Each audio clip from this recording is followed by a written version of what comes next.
मन धागा धागा रेशमी दुवा. लेखिका मेघना माने यादव. अभिवाचन मनाली तुंगे झाडे. भाग 38. जीवलगा कधी रे येशील तू.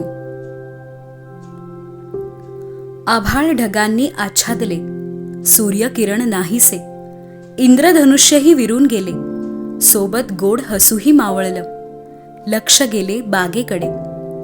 पालापाचोळा सर्वत्र पसरलेला.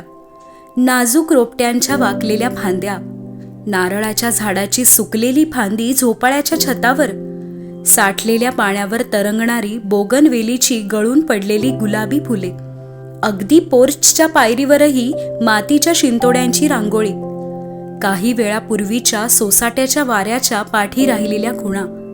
पावसाची रिपरिप वाढली अन जाणीव झाली वातावरणातील बदलाची. वादळ? काय झालं अचानक? वादळ कसं काय थांबलं? नकळत त्याचा नंबर डायल केला. Currently not reachable. पुढच्याच क्षणी मनोज भाईंनाही कॉल लावून पाहिला, पण त्यांचाही लागेना. अस्वस्थपणे न्यूज अपडेटकडे नजर गेली. मुंबई चक्रीवादळाच्या तडाख्यातून वाचले. चक्रीवादळाची दिशा बदलली. 5:30-6च्या आसपास अलिबाग किनाऱ्यावर चक्रीवादळ धडकणार ही बातमी. काळजात धस्स झालंच. घड्याळात 4:30 झालेले. प्लांट एरियातील मोबाईल नेटवर्क पावसामुळे बंद पडलेले अन काहीच कळायला मार्ग नव्हता.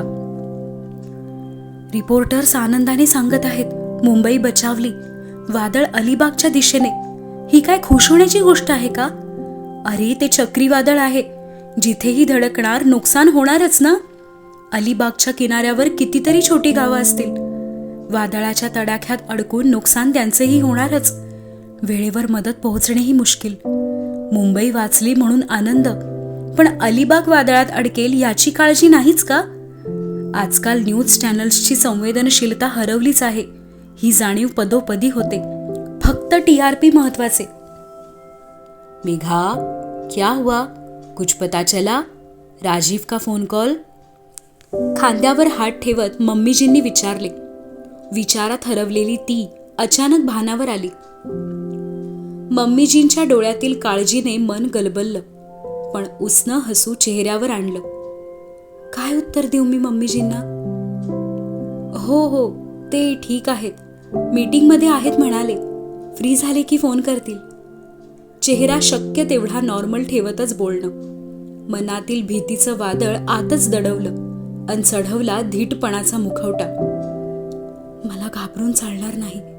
जिया आर्या दुपारीच रडवेल्या झाल्या होत्या. मम्मीजी, पापाजी सर्वच चिंताग्रस्त आहेत. जोपर्यंत राजीव सुखरूप घरी पोहोचत नाहीत, मलाच खंबीर राहायला हवं. मम्मीजी, काळजी करू नका. समुद्र किनारा आपल्या प्लांटपासून खूप लांब आहे. तिथे वादळाचा फारसा परिणाम होणार नाही. एकदा लँडफॉल झाला की वादळाचा वेगही कमी होतो ना. हे सुखरूप असतील. सुखरूप म्हणताना आवाज कातर झालाच. तरीही खोल श्वास घेत सावरले स्वतःला. तिचं उसनं आणलेलं धैर्य मम्मीजी एकटक पाहत होत्या. मेघालाही कळत नव्हतंच. ती जे काही मम्मीजींना सांगते ते त्यांच्या समाधानासाठी की स्वतःच्या. आपण सर्वजण चहा घेऊया. ह्यांचा फोन येईलच तेवढ्यात. नजर चोरतच किचनकडे वळली. डोळ्यातली चिंता अन काळजीचा ओलसरपणा तूर्तास तरी मम्मीजींपासून लपवला. उकळणाऱ्या चहासोबत सकाळचा मम्मीजींचा संवादही आठवत होता. मम्मीजी, मी लग्न होऊन या घरात आले नव्हते तेव्हा बाहेरगावी कामासाठी गेलेल्या राजीवना फोन करून तुम्हीच ख्याली खुशाली विचारत असणार ना. पण सकाळी तुम्ही म्हणालात, मेघा, सिर्फ तुम ही राजीव को फोन करना और हमें बताना वो कैसा है. आपण सगळ्यांनी त्याला फोन केला तर फिरसे गुस्सा होणार. क्यों बार बार परेशान कर रहे हो असं बोलणार. म्हणून फक्त तूच फोन कर. मम्मीजी, ह्यांची काळजी आपल्या दोघींनाही. तुम्ही आई, मी पत्नी. ह्यांच्या आयुष्यात दोघीही महत्वाच्या. खरं तर आई म्हणून तुमचं महत्व जास्तच. मी काय, यांच्या आयुष्यात काल परवा तर आले. त्याआधी तुम्हीच तर यांची काळजी घेतली. पण गेले 2-3 दिवस मी अनुभवते आहे. राजीवजींच्या दैनंदिन कामाच्या जबाबदाऱ्या तुम्ही हळूहळू माझ्यावर सोपवत आहात. माझा मुलगा आहे, मलाच त्याचं सर्व काही माहीत आहे. मीच करते. तुला जमणार नाही, तू राहू दे, हा हट्ट अजिबात नाही. अरे तुम बीवी हो, ये सब तुम ही करो, मैं तो अब थक गई, मुझे तो छुट्टी दे दो. अब राजीव की जिम्मेदारी तो तुम्हारे पर ही सौंपी है. असं म्हणत गोड हसत सर्व काही समजावून सांगता आणि मग निर्णय माझ्यावर सोपवता. राजीवजींच्या आयुष्यातलं स्वतःचं महत्त्व हळूहळू कमी करत माझं महत्त्व वाढवण्याचा प्रयत्न. किती सहज करत आहात हे सगळं. हे सोपं नाहीये, असे स्वतःचे अधिकार प्रेमाने सुनेच्या उंजळीत सोपवणे. मला तर नवलच वाटतं तुमच्या या मनमोकळ्या विचारांचं. आणि दडपणही येतं. तुमच्यासारखं सर्व काही सांभाळायला नाही जमलं तर काय मेघा, खायची बोलणी, मम्मीजींची प्रेमळ दटावणी ऐकायला तर मी सदैव तयार आहे. चलो चाय अँड स्नॅक्स टाइम. मस्त हसतच ती किचन बाहेर. जिया आर्या होमवर्क संपवून धावत खाली आल्या आणि मम्मा दिसता क्षणी दोघींचा उतावीळ प्रश्न, डॅड कधी येणार? अगं असं काय करता? रोज ऑफिसहून किती वाजता येतात डॅड? 8 वाजता. आणि आज तर अलिबागला आहेत ना, थोडा जास्त वेळ लागेल बाळा. प्रेमाने समजावत सँडविचची प्लेट हातात दिली. किती वेळ लागेल मलाही माहित नाही ग. राजीव, एक फोन तरी करा हो, जीव कासावीस होतोय. हळूच टेबलवरील मोबाईलमध्ये डोकावली. No message. असंही कॉल मिस होणे शक्यच नव्हते. आज पुरता तरी रिंगटोन खणखणीत ठेवलेला की घरच्या कुठल्याही कोपऱ्यातून त्यांचा फोन आलेला समजणारच. Mamma, cyclone? आर्याचा भीत प्रश्न. सोन्या, डोंट वरी, डॅड तिथे ऑफिसच्या आत असणार ना, ही इज सेफ. कसे बसे समजावले तिला. जियापेक्षा आर्या जास्त घाबरली आहे आज. डॅडसाठी जरा जास्तच हळवी आहे ती. शेजारच्या खुर्चीवर बसून कबीरही तिला समजावत होताच. आयपॅडवर सायक्लॉनचा साधारण मार्ग काय असेल आणि सुप्रीमचा प्लॅन तिथून किती दूर आहे, वाऱ्याचा वेग किती, ते तासाभरात कुठे पोहोचेल, लँडफॉल नंतर वेग कसा मंदावतो, वादळचं केंद्र, हे आणि असं बरंच काही. आर्याला फारसे काही समजलं नाही. तिने कपाळावर आठ्या आणतच पाहिलं त्याच्याकडे. तुझं सायन्स नॉलेज राहू दे रे बाजूला, माझे डॅड सेफ आहेत ना तेवढंच सांग. तिचं त्राग्यात अन तेवढंच ठसक्यात विचारणं. Yes, he is. मंदस्मित करतच त्यानं दिलेलं शांत उत्तर. अन ती गोड हसली. अन तेवढ्यात लँडलाईनची रिंग खणखणली. जवळ बसलेल्या पापाजींनी चहाचा कप दूर ठेवतच रिसिव्हर कानाला लावला. राजीव, येस, बोलो. Oh okay, no problem, take care, phone करना फिर से. पापाजींचं बोलणं. राजीव ऐकता क्षणी आनंदाने चमकलेले तिचे डोळे, हलकासा निश्वास, मनात मानलेले देवाचे शतशः आभार आणि कानात एकवटलेले प्राण, त्याची खुशाली जाणण्यास आतुर. दादाजी, मला द्या ना प्लीज. आर्याने फोन घेतलाच ओढून. तिचाही जीव रमत नव्हताच.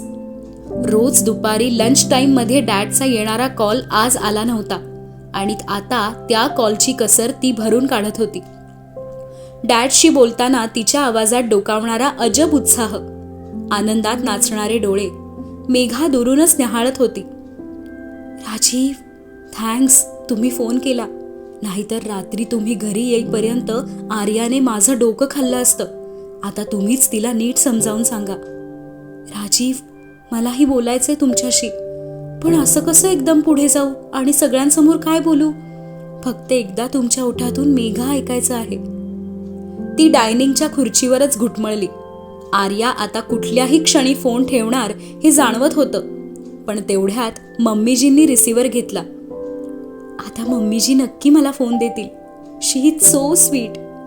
ती आशेने पाहत होती मम्मीजींकडे. हां, ओके, ठीक है. चेहऱ्यावर गंभीर भाव आणतच मम्मीजींनी फोन ठेवला आणि हिच्या डोळ्यात नाराजी. असं कसं केलं मम्मीजींनी? हा सवालही. पण मान खाली घालून चहाच्या कपवर बोटं फिरवत राहिली. मेघा, राजीव 10 मिनट में कॉल करेगा. वो प्रोजेक्ट डिस्कशन पूरा कर लो.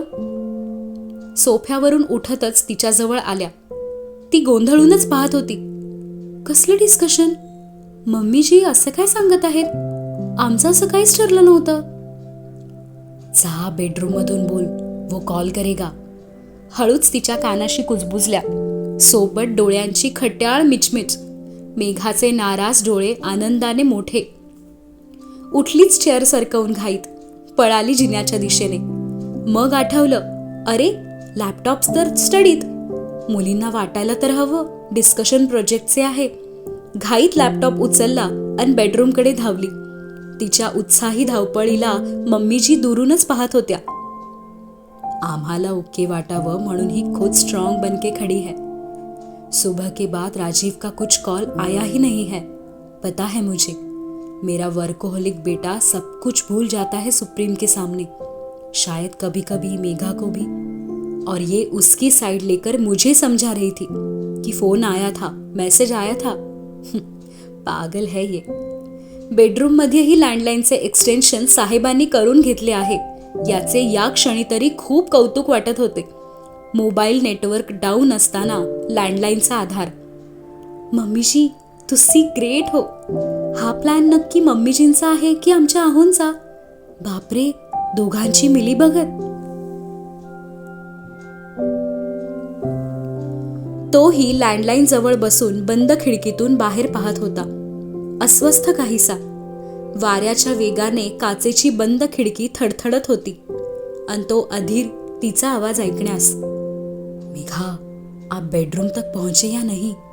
बस एक बार आपकी आवाज सुननी है. घड्याळात पुन्हा डोकावले. झाली का 10 मिनिटं? हातातील मोबाईलवरील नेटवर्कच्या न दिसणाऱ्या रेषा. आपटलाच टेबलवर. गरजेच्या वेळी मोबाईल नेटवर्क डाऊन. चिडचिड होत होती. लॅपटॉप बेडवर टाकत उगाचच आरशात स्वतःला न्याहाळणे. चेहरा नीट आहे ना? केसांवरून हात फिरवला गेला. पदर सारखा केला. इश, मी पण काय बावळट आहे काय? हा काय व्हिडिओ कॉल आहे का? लँडलाईन फोन तर आहे. स्वतःलाच टपली मारली आणि साईड टेबलवरचा कॉर्डलेसची ट्रिंग ट्रिंग सोबत वाढलेली धडधडही. घाईत फोन हातात घेऊनही ती काहीच बोलेना. त्याची वाढलेली बेचैनी. हॅलो हॅलो, त्याने 2दा म्हटलं आणि बंद तिच्या डोळ्यातून आनंदाश्रू गालावर ओघळले. Megha, is it you? न राहावून विचारलेच. कोणी दुसऱ्याने फोन उचलला नाही ना ही शंका मनी. कसे आहात? कुठे आहात? तिचा घाबरा स्वर आणि तो गालातच हसला. मी ठीक आहे मेघा, त्याचं शांतपणे सांगणं. मी म्हणालेले नका जाऊ, सायक्लॉन अलर्ट आहे. तरीही जिद्द. ऐकतच नाही तुम्ही माझं. आपल्याच मनाचं खरं करायचं आणि इथे आमचा जीव टांगणीला. सकाळच्या कॉल नंतर ना फोन ना मेसेज. इथे सर्वजण किती काळजीत आहेत, तुम्हाला समजत नाही का हो?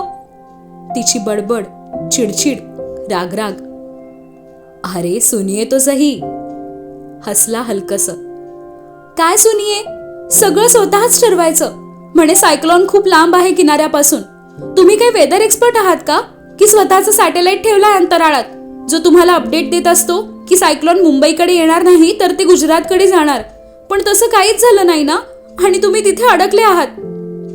कालचं त्याचं बोलणं आठवून राग वाढत होता. अरे वेदर डिपार्टमेंट की तरह even I can make mistake sometime. खदखदून हसला. हां, तुम्ही काहीही मिस्टेक करा आणि इथे दिवसभर आमच्या जीवाला घोर की कुठे आहेत, काय करत आहेत, काही समजायला मार्गही नाही. Mobile not reachable. मग अशा परिस्थितीत मी काय करायचं तुम्हीच सांगा. Don't worry Megha, I am safe. सुप्रीमच्या गेस्ट हाऊसमध्ये आहे. या एरियातील मोबाईल नेटवर्क डाऊन आहे. आय गेस थोड्या वेळात लाईट्स पण जाणार. स्टॉर्मचा effect is increasing. Right now drive करणे सेफ नाही. So maybe after 1 or 2 hours आम्ही इथून निघू. त्याचं समजावणं, पण आवाज किंचित विचारात हरवलेला. नक्की निघू शकतो का? Don't know. सिच्युएशन जास्त डेंजरस होत आहे. तेच, जर गेलाच नसता तर ही सगळी ऍडजस्टमेंट करावीच लागली नसती ना. आणि आता तुम्ही रात्रीच्या अंधारात प्रवास करणार, ते वेगळंच टेन्शन. त्यापेक्षा तिथेच राहा, रात्री प्रवास नको. अरे इतनी चिंता थी तो आपको भी हमारे साथ आना चाहिए था ना. तुम्ही तिकडे मुंबईमध्ये और मैं यहाँ फंस गया. सहजच बोलून गेला. विषयच बदलूया. आणि त्याच्या अचानक बोलण्याने ती गडबडली. मी काय करणार होते तिथे? प्लांट व्हिजिटमध्ये माझं काय काम होतं? अडखळतच विचारणं. राजीव खरंच म्हणत आहेत की उगाच थट्टा? मला कंपनी. इतना प्यारा मौसम है. सुबह हल्की हल्की बारिश हो रही थी. पूर्ण रास्ता मस्त ग्रीनरी, छोटे छोटे झरने, ठंडी हवाएं. It's a beautiful journey. 3 घंटे का ट्रैवल था. मैं अकेले बोर हो गया. आप साथ होते तो कुछ बातें करते, कहीं रास्तों में रुक के चाय पकौड़े खाते, झरने में खेलते. बस सफर हसीन हो जाता अगर आप साथ होते. असं बोलतच त्याने मिटलेले डोळे, खुर्चीवर टेकवलेलं डोकं. मेघा, आज सफर में हमने आपको बहुत ज्यादा मिस किया. आपको बाहों में भरकर आपकी जुल्फे संवारते हुए कार की खिड़की से आती ठंडी हवा का मजा ही कुछ और होता. कॉर्डलेस हातात घेऊन हळूहळू चालत बाल्कनीत पोहोचली. त्याने डोळ्यांसमोर उभं केलेलं पावसातील प्रवासाचं मनोहर चित्र अनुभवतच बैठकीवर बसली. बाल्कनीतली गार झुळूक की त्याचं मधाळ बोलणं, शहारा सर्वांगावर, लाजरं हसू गालावर. राजीव, तुम्ही, मी आणि हा सुखद प्रवास खरंच होईल का हो कधी?